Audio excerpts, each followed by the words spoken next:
There is a kind of half-assed liberal idea that while colonialism wasn't great, at least Britain gave India the trains. And maybe that's something they should be thankful for. After all, trains are pretty useful, especially in the 7th largest country on Earth. So, colonialism, maybe not all that bad? Unfortunately, Britain also stole $45 trillion from India, all the while exploiting religious divisions between the Hindu and Muslim communities and further turning them against each other. And those beloved railways, they became the sites of mass slaughter while Britain sat back and watched. Empires of Dirt, a show about Europeans getting rich at the expense of everyone else.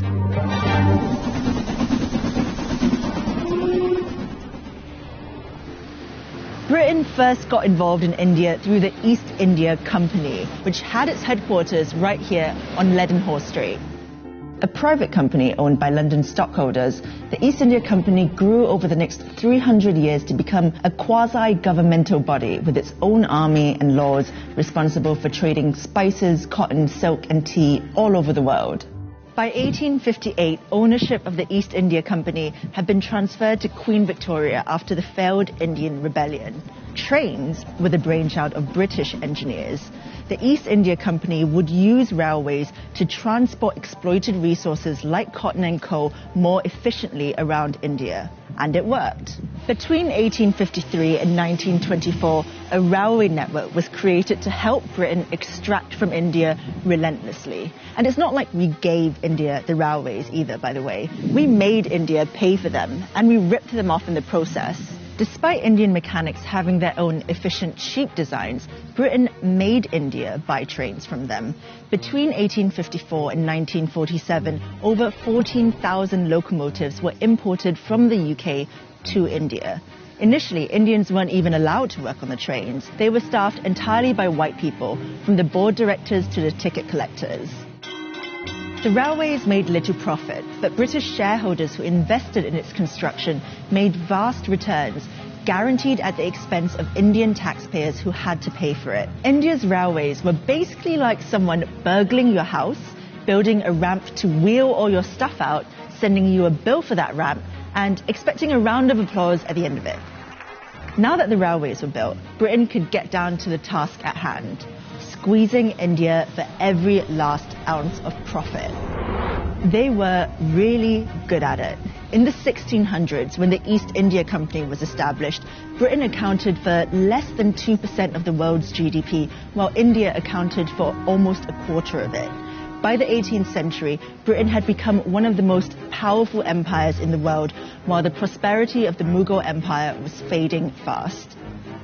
Britain relentlessly squeezed India for every last bit of resource for its own uses. In 1943, up to 4 million Bengalis starved to death, partly because their food was diverted towards British soldiers during World War II. Winston Churchill said the famine was their own fault for breeding like rabbits. After it was no longer profitable to remain in India, and after receiving huge pressure from the Indian independence movement, the British finally left in 1947. Before they went, they split the country into two, Hindu-majority India and Muslim-majority Pakistan, in an act that became known as partition. But in their haste to get out of the country, British diplomats arranged a shoddy partition agreement that ignored the fact there would be interreligious conflict. Cyril Radcliffe, the British lawyer assigned to draw the borders of Pakistan and India, was given 40 days to do it. After partition, millions of Muslims trekked to Pakistan and what is now known as Bangladesh, while Indians and Sikhs headed the other way. Violence between Pakistan and India ensued.